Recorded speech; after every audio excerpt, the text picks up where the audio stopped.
Distribuição Europa Filmes do Brasil.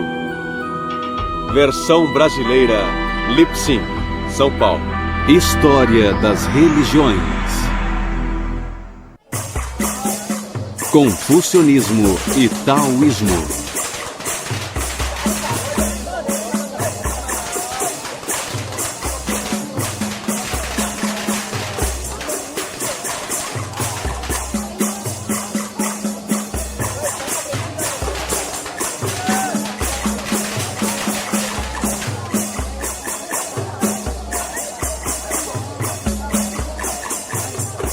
Do segundo século a.C. até meados do século XX da era cristã, o confucionismo viria a ser a influência mais marcante na vida dos chineses. Para um observador distraído, tanto a filosofia quanto a religião chinesas parecem ser totalmente alheias à filosofia e à religião ocidentais. Por exemplo, cada uma das três principais religiões ocidentais, o cristianismo, o judaísmo e o islamismo, professam a fé em Deus como o fundamento de seu credo. Já a religião chinesa é mais voltada para a conduta humana. Alguns estudiosos se perguntam se os chineses são, ou se foram algum dia, religiosos. Também se questionam se os antigos chineses tinham deuses, mitos e heróis, a exemplo da maioria dos povos antigos, como os gregos, os japoneses, os hindus da Índia e outros. Mas se nos aprofundarmos e examinarmos de perto sua religião e filosofia, descobriremos que, em certos aspectos, elas não diferem tanto assim da cultura ocidental.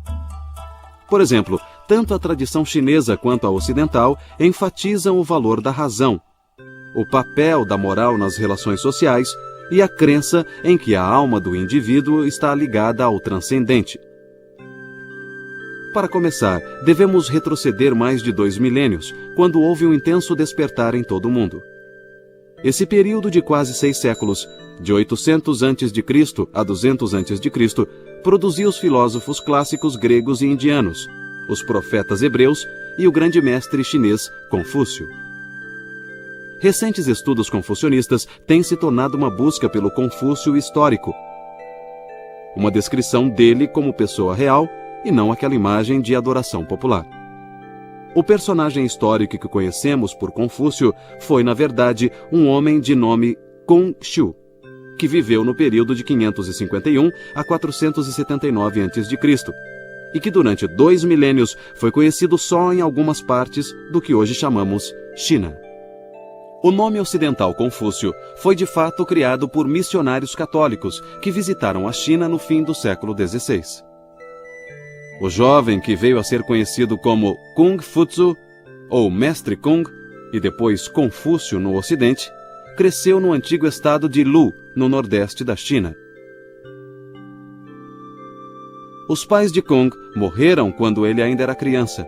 Em certa época de sua vida, ele passou 10 anos viajando e visitou muitos outros estados feudais na busca sem êxito de um soberano que seguisse seus conselhos. Aos 50 anos, Kung Fuzu tornou-se um tipo de comissário da polícia em seu estado natal. Foi o mais alto cargo público que ele ocupou e no qual permaneceu por apenas 1 ano. Na velhice, Kung se dedicou mais a ensinar seus discípulos, embora também se ocupasse de música, poesia e conversasse eventualmente com governantes e ministros. Kung sempre se considerou um estudante, embora também se considerasse um professor. Ele afirmava que a ninguém devia ser negada educação, fosse por origens humildes ou parcos recursos financeiros. Embora Kung se visse mais como transmissor que como criador, ele tinha muita certeza de ter uma missão. De fato, a influência de Kung mudou a sociedade chinesa. Por exemplo, antes de Kung, a palavra Shu, ou cavalheiro, se aplicava apenas a homens de alta linhagem como oficiais militares ou nobres. Depois de Kung, Shu passou a ser aplicada a eruditos, que então ascenderam ao topo da pirâmide social. Soldados passaram a ser menosprezados. O cavalheiro era chamado de Shunzu, literalmente filho de príncipe. Mas os ensinamentos de Kung mudaram essa conotação de forma que cavalheiro passou a ser alguém de elevado caráter moral. Assim, Kung e outros filósofos humanistas foram precursores de uma nova era de sabedoria ética. Para entender sua originalidade, temos que entender como eram as coisas antes dele. Pesquisas arqueológicas demonstram claramente que os povos da antiga China praticavam sacrifício, adivinhação e rituais primitivos. Há 4.000 anos, nos primórdios da história chinesa, essas práticas eram comuns e elas se qualificam a ser consideradas religiosas. Os estudiosos discutem se o confucionismo é uma doutrina filosófica, um ensinamento religioso ou ambos. A palavra religião é normalmente associada a religiões institucionais, que geralmente incluem um sacerdócio, um credo e um ritual. Mas o confucionismo não é associado a nenhum sacerdócio, não ensina que um deus ou deuses devam ser venerados e não contempla a possibilidade de vida após a morte. A rigor, o confucionismo não é nem mesmo associado a quaisquer proposições dogmáticas ou credos, mas envolve um sistema de rituais que tem algum significado religioso. É por isso que o confucionismo também pode ser chamado, em termos gerais, de religião. É uma filosofia moral, como são todas as religiões. É um sistema que explica o funcionamento do universo e como o poder e a casualidade são vivenciados pelos seres humanos. No confucionismo, a percepção de poder é algo que se realiza mais internamente e não que se realiza externamente em algumas forças poderosas que precisam ser controladas, precisam ser rogadas, precisam ser uma fonte de felicidade ou de cura. Muitos dos sentimentos que as pessoas têm, como temor e respeito, se satisfazem, na maioria das religiões, através da relação com a divindade. No confucionismo, essas experiências emocionais se realizam nas relações humanas. A principal obra sobre Confúcio, intitulada Os Analectos, oferece uma análise mais profunda da própria autoconsciência de Kung. Demonstra seu apreço por rituais e pela virtude e sobriedade decorrentes deles. A personalidade de Kung tinha claramente uma faceta religiosa, com um profundo respeito pela vontade divina. Os Analectos são um registro das conversas de Kung com discípulos e também a melhor fonte para aprender seus ensinamentos. Mas o confucionismo, como escola filosófica, considera como seus textos especiais uma coleção de livros que inclui desde entretenimento até jornalismo. Esses livros são conhecidos como os clássicos. Na época de Kung, havia 6 clássicos. O primeiro clássico era o Livro das Mutações, também conhecido como I Ching, e era um estudo da interação entre as duas forças cósmicas, Yin e Yang. Essas duas forças não representam meramente opostos. São também parceiras em processos criativos. Elas são vistas em manifestações como passividade e atividade, influências femininas e masculinas, luz e escuridão e tantas outras. As mudanças são vistas como a interação entre Yin e Yang, princípios opostos que moldam o destino de todas as criaturas e todas as coisas. Hoje, o Livro das Mutações é conhecido no Ocidente como um manual de divinação, e Yin e Yang tornaram-se os símbolos da religião chinesa. O segundo clássico era o Livro da História. Este era uma compilação de documentos históricos que incluía discursos de antigos reis e ministros. O Livro dos Poemas era uma compilação de poesias que incluía canções folclóricas e hinos rituais de maior formalidade. O Clássico dos Ritos incluía uma compilação de rituais chamado Livro de Etiqueta, com as bases da antiga ética do Estado e instruções para organizar a burocracia. O quinto clássico eram os Anéis da Primavera e Outono, uma crônica de Lu, estado natal de Kung. Um sexto clássico, o livro da música, não existe mais. Grande parte dos ensinamentos de Confúcio são princípios morais. Um princípio comum ao confucionismo e à tradição ocidental, por exemplo, é que o confucionismo afirma: não faça aos outros o que você não quer que façam a você, enquanto que na tradição ocidental isso é dito de forma afirmativa: faça aos outros. Então, o que há de comum entre todas as religiões são os princípios morais, e eles são, eu diria, a coluna dorsal dos tratados do confucionismo. O cerne de muitos desses textos clássicos é anterior à época de Kung. Os textos evoluíram no decorrer do tempo e continuaram se expandindo por muito tempo ainda após a morte de Kung. No ano 213 a.C., depois de unir o país pela espada, o imperador Qin mandou queimar os livros. Graças à memória de estudiosos e a poucos fragmentos remanescentes, os textos foram mais tarde recuperados. A dinastia Han, que durou cerca de 4 séculos, de 206 a.C. a 220 d.C., representou uma grande mudança na civilização chinesa. A China tornou-se mais humanista que antes, desenvolvendo um forte interesse por filosofia, história, literatura e política. Em 124 a.C., o governo Han fundou a Universidade Imperial para educar os futuros funcionários do governo nas ideias confucionistas. Para evitar outra desastrosa queima de livros, os escritos clássicos foram então gravados em pedra. Alguns dizem que o grande mérito do confucionismo é revelar o que há de absoluto no relativo. Ou seja, encontra um sentido supremo no caráter moral das relações humanas. Kung pregava uma doutrina de reciprocidade e solidariedade.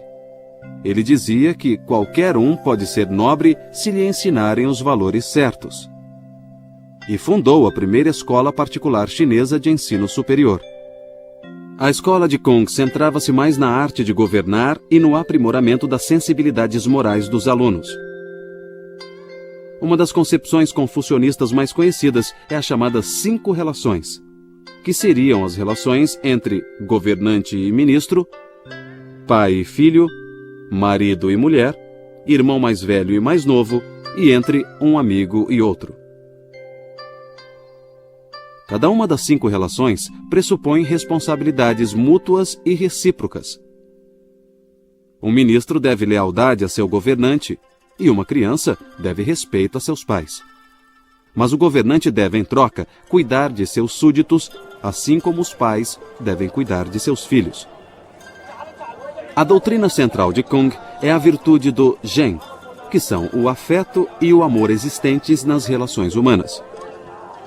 Para a família, eles reservaram um tipo especial de amor, porque as raízes do Zhen são a devoção filial e o respeito fraterno. O confucionismo reconhece o amor natural das relações familiares. Também reconhece os sentimentos naturais suscitados pela necessidade do próximo, quem quer que ele seja. Para o seguidor de Confúcio, o amor dos pais pelos filhos também se estende aos filhos de outras pessoas. O respeito filial pelos pais se estende aos pais de outras pessoas e aos mais velhos em geral. As relações familiares servem de modelo para o comportamento social, no afã de alcançar o amor universal. As pessoas devem respeitar os idosos, tanto os de sua família quanto os das famílias dos outros. Devemos ser bondosos não só para com as nossas crianças e adolescentes, mas para com as de outras famílias também. Esses preceitos são a fonte de união e solidariedade na cultura chinesa. Mas o confucionismo é mais do que um manual de bom comportamento. Também estabelece certos rituais, inclusive rituais religiosos. O confucionismo foi até mesmo chamado de religião ritual ou Li Jiao.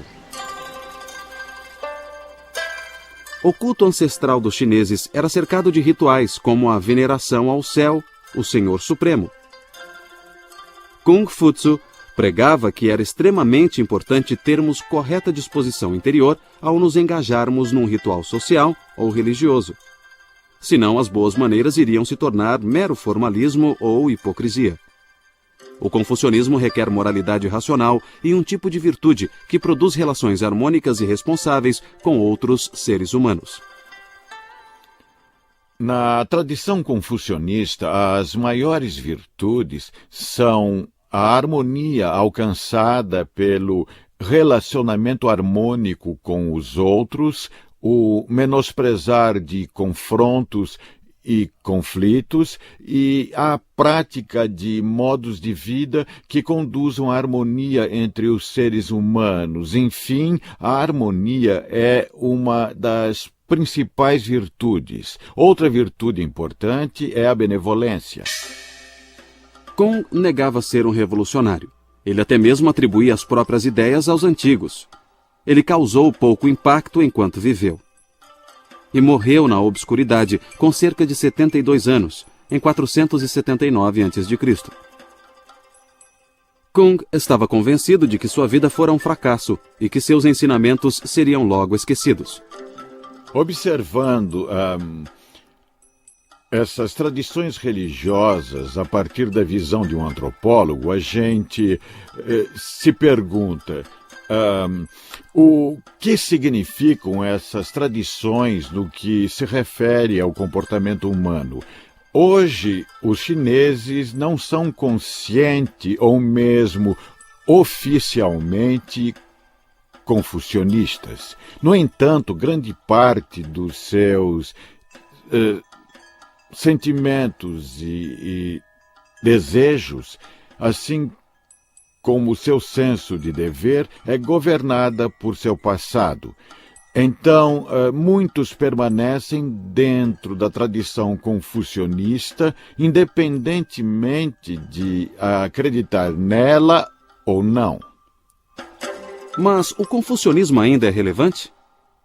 Se entendemos o confucionismo como uma ideologia passadista voltada para o estudo estéril de textos, com uma rígida hierarquia social, em que pais sempre reprimem filhos, homens comandam as mulheres e o passado impera sobre o futuro, então o confucionismo perde relevância no mundo moderno. Mas se vemos o confucionismo como uma forte declaração de que toda pessoa é preciosa, de que a grandeza moral é possível, de que as relações sociais são baseadas em valores éticos e o eu permanece sempre aberto ao transcendente, então o confucionismo pode ser a base de uma verdadeira concepção de dignidade, liberdade e igualdade.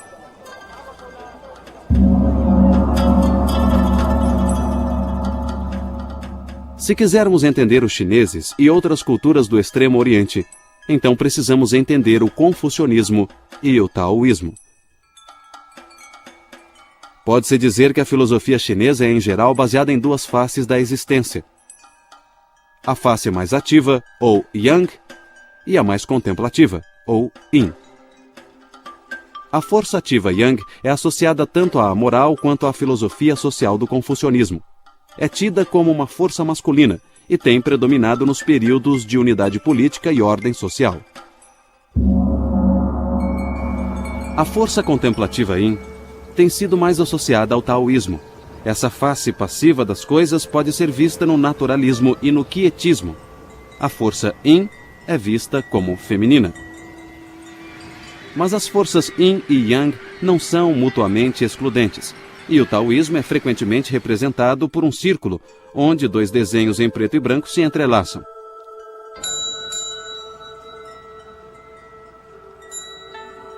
O taoísmo é ao mesmo tempo uma filosofia e uma religião, e às vezes essas duas formas de taoísmo são muito diferentes. O problema é intensificado pelo fato de que todas as escolas de filosofia e religião chinesas usam a palavra Tao, que significa o caminho.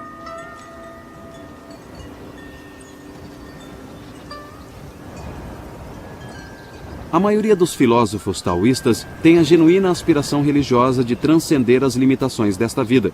Essa busca é tão antiga quanto a própria humanidade.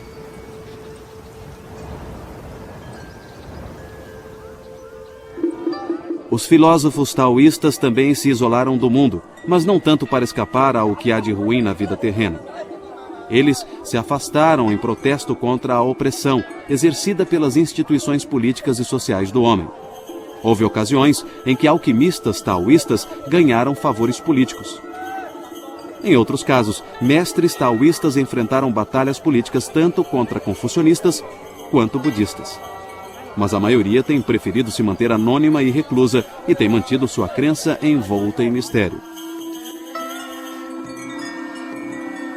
Durante boa parte de sua história, o taoísmo tem sido praticado sob um manto de segredo. A princípio, uma filosofia de reclusos tornou-se uma religião, cujos seguidores têm geralmente buscado o anonimato.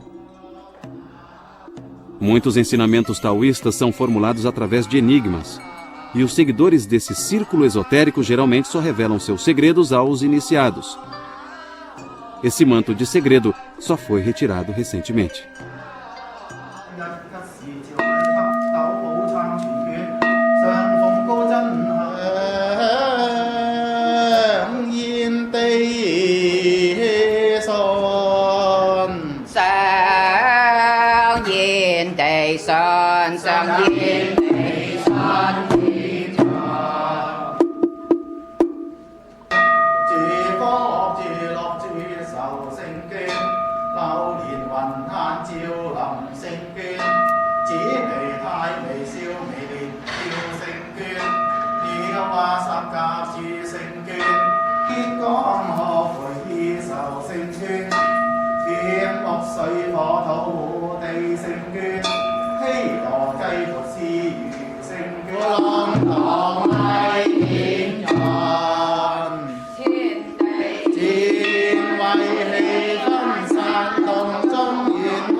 A filosofia taoísta clássica está contida em dois textos principais. Um é o Lao Tse, e tem o mesmo nome do seu autor, e o outro é o Chuang Tzu, também homônimo de seu autor. A concepção do Tao parece ser uma tentativa filosófica de estruturar uma antiga crença religiosa chinesa. Nos clássicos confucionistas, a divindade suprema era chamada Senhor nas alturas. Ao Deus Céu, às vezes, era dado o papel de progenitor ou criador. Mas no Chuang Tzu e no Lao Tse, o Tao é predominante. Aqui, o Tao não é visto como uma deidade personificada, mas como um modelo para o comportamento humano, o caminho natural, o caminho humano. Segundo Lao Tse, o Tao já existia antes do universo. É o ancestral imutável de todas as coisas, a fonte da qual tudo veio a ser.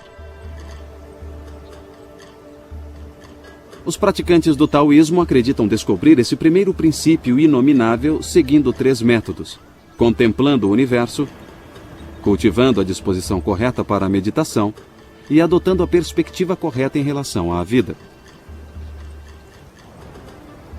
No taoísmo, essa visão correta é expressa pelo termo Wu Wei, que significa literalmente inação.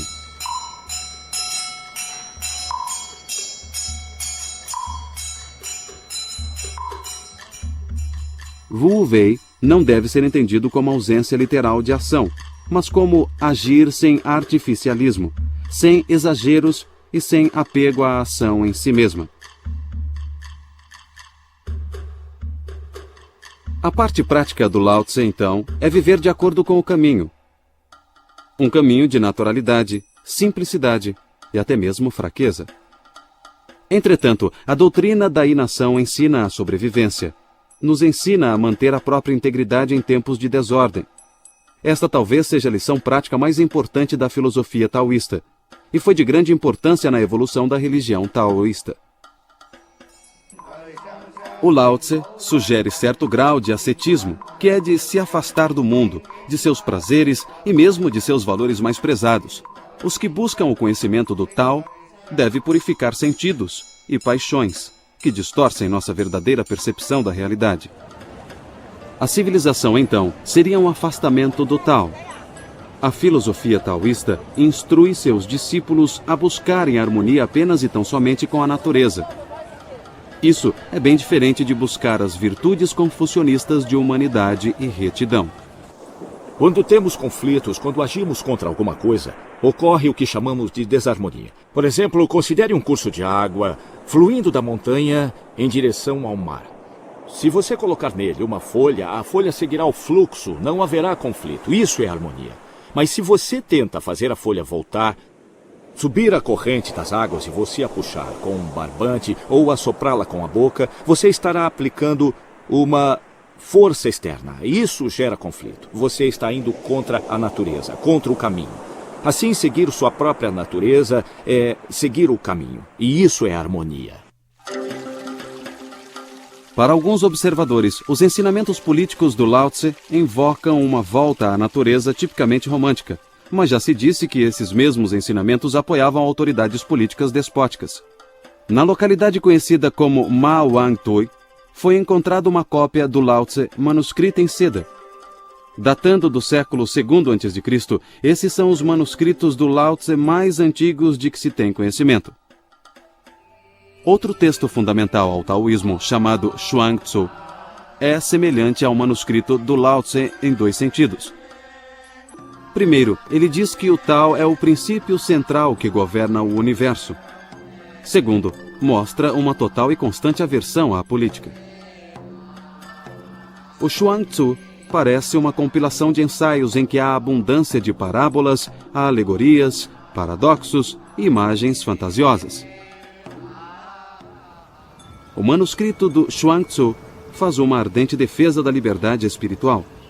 Não tanto liberdade em relação a convenções sociais e restrições, mas em relação a limitações mentais. Conclama as pessoas a transcenderem interesses pessoais e preconceitos e prega que a liberdade só pode ser obtida na natureza em si, no Tao. O objetivo central do Chuang Tzu é encontrar a felicidade absoluta. Seu autor acredita que, para tanto, precisamos transcender nosso eu para alcançar a perfeita união com o Tao. Essa unificação implica um nível de conhecimento superior, um tipo de sabedoria que está além de todas as distinções entre as coisas, inclusive a vida e morte. Tal discernimento pode ser chamado de conhecimento místico, porque não pode ser obtido pelos meios costumeiros. Paradoxalmente, vem apenas quando esquecemos o conhecimento de tudo, sobretudo o conhecimento do eu. O Chuang Tzu advoga o sentar e esquecer, ou Zhuang. Também menciona um jejum mental em que o adepto esvazia os sentidos e a mente. Se estudarmos toda a ciência atual, jamais seremos capazes de superar o mundo material e sempre temos alguns enigmas a decifrar e depois mais enigmas a decifrar. Portanto, mesmo se estudarmos a ciência durante milhares de anos, ainda não entenderemos o universo. Mas se você visualizar todo o cosmo a partir da antiga sabedoria da China ou da Índia, você saberá o que se passa, verá que tudo é vazio. É o Tao. É o Tao, é a suprema consciência. A religião taoísta, de certa forma, vem de quando se praticava divinação e leitura de oráculo com ossos. Os sacerdotes taoístas são herdeiros de uma sociedade em que adivinhos e xamãs eram reverenciados por sua habilidade de se comunicar com o mundo espiritual. O mundo do Senhor nas alturas e outros deuses e espíritos. Acreditava-se que os antigos xamãs eram capazes de trazer chuva à terra seca e curar os doentes.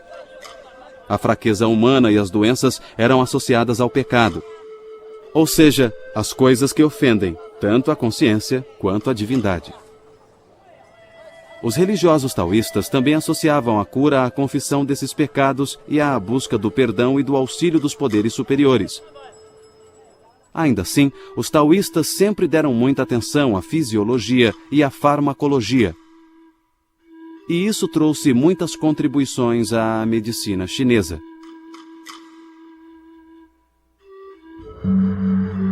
Os taoístas acreditam que devemos nos valer dos poderes sobrenaturais para nos ajudar e proteger nesta vida. Naturalmente, tudo isso levanta a questão da imortalidade. Ao longo da história, certas pessoas buscaram a imortalidade terrena na forma humana, mas a experiência universal da morte sugere que tal busca é ingênua. A longevidade real é sua mente continuar viva após a sua morte física. Acho que essa é a melhor forma de explicar a vida após a morte. Se você realiza alguma prática espiritual com diligência e regularidade, então sua mente ainda pode permanecer viva depois que seu corpo físico morrer. Bem como todos dizem, a morte é o fim de uma coisa, mas é o começo de outra. A morte ocorre para o nosso corpo quando morremos, e nada funciona. Isso é o começo do mundo, o começo da nossa desintegração. Nosso corpo se transforma em outra coisa. Vamos pensar no que acontece com nossa mente. Toda noite nós dormimos. Para onde nossa mente vai? Nunca pensamos nisso, nem nos preocupamos com isso. Mas automaticamente, no dia seguinte, acordamos pela manhã. Então, ao morrermos, como sabemos que não fomos para outro lugar? Só não voltamos para contar. Isso não é o fim. É o fim do nosso corpo. Mas não é o fim no conceito de eternidade. À medida que evoluiu, o taoísmo religioso se firmou como uma religião redentora. Embora ensine aos fiéis como viver vidas saudáveis, também procura guiá-los através desta vida transitória para uma eternidade feliz. Essa visão é muito diferente do confucionismo, cuja intenção é aperfeiçoar as condições morais nesta vida. Os taoístas hoje falam de imortais sagrados que ascenderam às regiões celestiais. Eles falavam de imortais terrenos que habitavam as florestas e montanhas sagradas e acreditavam que alguns seres humanos pareciam morrer, mas na verdade deixavam o corpo e ascendiam somente em espírito. Como os taoístas acreditam que homens e mulheres podem se tornar imortais, eles conduziam experimentos alquímicos, descritos como uma tentativa de roubar o segredo do céu e da terra. Em outras palavras, os taoístas acreditavam que a alquimia podia extrair da natureza o mistério da vida. Embora tenham fracassado em encontrar o elixir da imortalidade, suas experiências levaram a descobertas científicas na química, medicina e farmacologia. Tais descobertas só chegariam à Europa muitos séculos depois. Essa erva é de uso muito comum na China como tonificante do fígado e do rim. Também é uma antiga erva taoísta chinesa de longevidade e é muito popular entre os chineses. Também na cozinha. Ela é chamada de gokizi.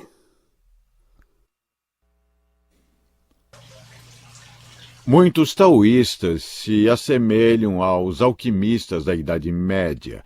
Eles acreditavam que pela manipulação de substâncias era possível aumentar a saúde do homem a ponto de permitir que a pessoa se tornasse imortal. Alguns imperadores chineses usaram sacerdotes taoístas para aumentar sua longevidade. Então, essas práticas passaram a ser vistas como práticas taoístas porque eram realizadas por adeptos do taoísmo. O milagre da alquimia, por assim dizer, seria transformar aquilo que é comum e encontrar alguma coisa que é vista como incomum ou como extraordinário. Isso é alquimia. Ou seja, qualquer coisa fora do comum viria do que é comum. Você torna o comum extraordinário, você torna diferente. Portanto, nesse sentido, tudo que vem da natureza contém o processo alquímico. Você vê as coisas crescerem, você põe uma semente no chão, no solo, e você fornece a ela o terreno certo, a temperatura certa, a umidade certa, e ela crescerá. Isso é alquimia. A alquimia acontece, na verdade, diariamente em nossa vida. Nós só não sabemos reconhecê-la.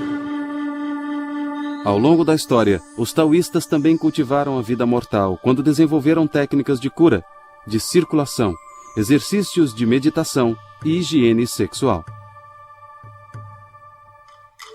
O taoísmo oferecia um sistema de cura verdadeiramente holístico, baseado num texto do século VI a.C., chamado Tratado de Medicina Interna do Imperador Amarelo. Esse texto continha uma lista de prioridades para a boa saúde. Primeiro, trate o espírito. Então, alimente-se adequadamente. Daí virá a cura para o corpo. O taoísmo desenvolveu práticas de meditação que incluem um exercício com certos movimentos realizados de pé, com os joelhos levemente flexionados. Isso supostamente ajuda a restaurar o equilíbrio adequado de energia, ou o que os chineses chamam de Qi, dentro do corpo. Os taoístas acreditam que o Qi percorre meridianos dentro do corpo. A yoga e a acupuntura chinesas são baseadas nesses meridianos que apresentam vários pontos de acupuntura. Você se livra da energia tóxica causada pelo vento maligno. O vento maligno geralmente ataca a cabeça, causando obstrução. Quando há deficiência de Qi, a energia tóxica pode aumentar muito e precisamos estimular o Qi para nos livrarmos da energia tóxica que costuma vir do vento maligno. Nós a chamamos de Feng Qi. A religião taoísta também vê o corpo humano como um tipo de forno, no qual é possível preparar o elixir de imortalidade. Esse conceito é baseado num tipo de alquimia interna associada à yoga e à meditação taoístas.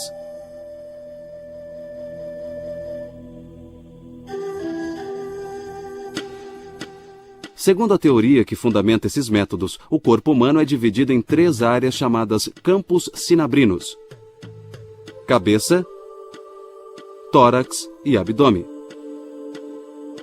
Cada campo é habitado por vários deuses que dão ao corpo vida e sustentação, e são supervisionados por um panteão de divindades chamado a Tríade Taoísta, ou Trindade. Os taoístas acreditam que a vida é feita de 3 princípios. Esses seriam o sopro, ou Qi, a essência vital, ou Jing, e o espírito, conhecido como Shen. Na meditação taoísta, é preciso concentrar a mente nos órgãos internos do corpo e nos deuses que os habitam.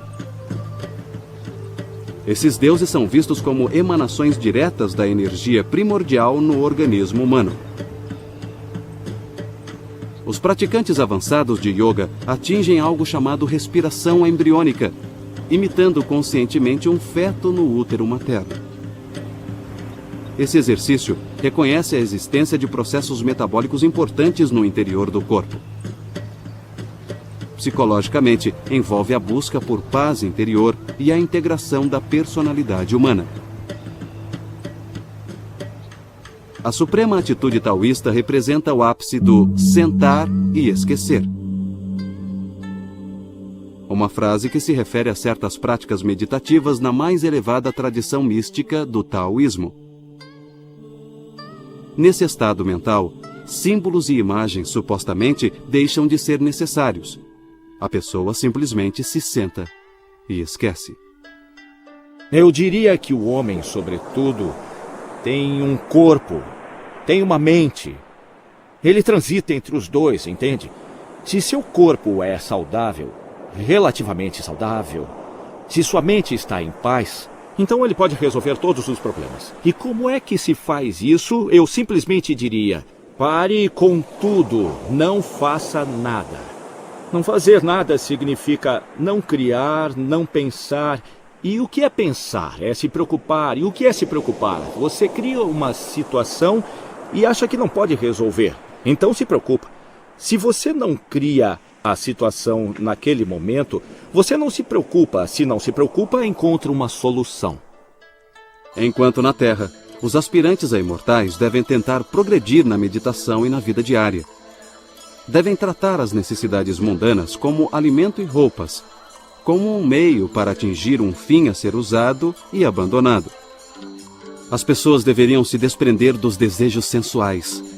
Elas também deveriam eliminar a inimizade e o ódio que prejudica quem o sente.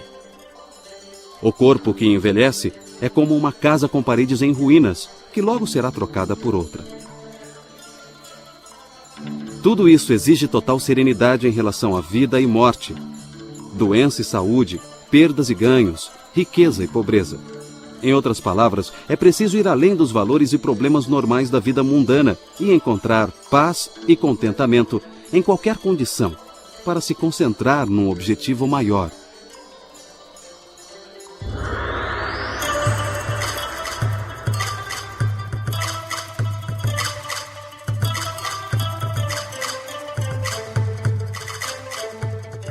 Alguns estudiosos dizem que a filosofia e a religião taoístas exaltam as características femininas mais do que o confucionismo. Uma análise do Lao Tse dá razão a essa tese. Refere-se ao Tao como a mãe de todas as coisas. E parece favorecer as imagens suaves, femininas na essência, como a água, os vales e o vazio. Implicitamente, o Lao Tse reconhece o Tao como a mãe do mundo.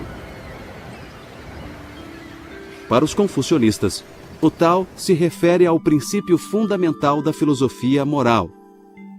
Mas quando discutimos o significado do Tao nos escritos de Lao Tse e de Chuang-Tzu, nós nos referimos ao Tao universal, o caminho que a tudo inclui. Embora essa ainda seja uma conotação essencialmente filosófica da palavra Tao, ela também tem uma dimensão religiosa. O taoísmo filosófico foi uma dentre muitas fontes que convergiram para criar o taoísmo religioso. Outra fonte foi a escola Yin e Yang, que buscava compreender a ordem natural em termos de duas forças complementares, ainda que antitéticas ou opostas. Uma terceira fonte foi a escola dos 5 elementos ou agentes, que afirmava que 5 substâncias físicas, metal, madeira, água, fogo e terra, representariam forças cósmicas.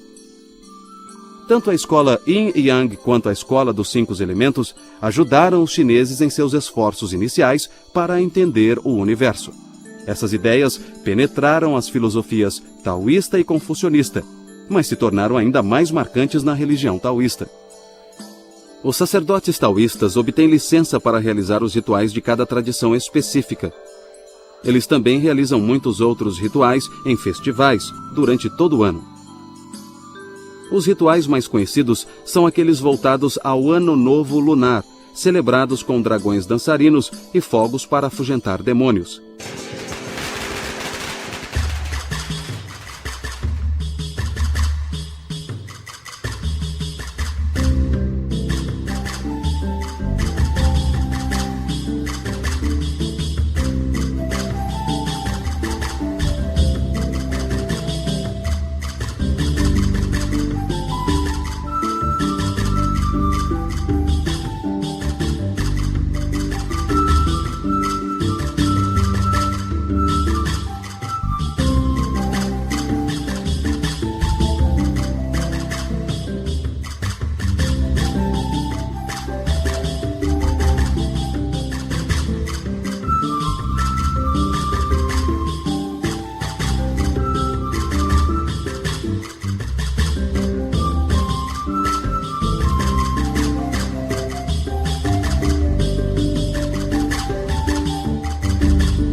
A religião taoísta evoluiu de maneiras diferentes em diferentes regiões geográficas, mas sua mensagem central permaneceu forte e constante durante milhares de anos. É uma tradição que satisfaz e é sensível à necessidade humana de se relacionar com a natureza e com o universo dos espíritos.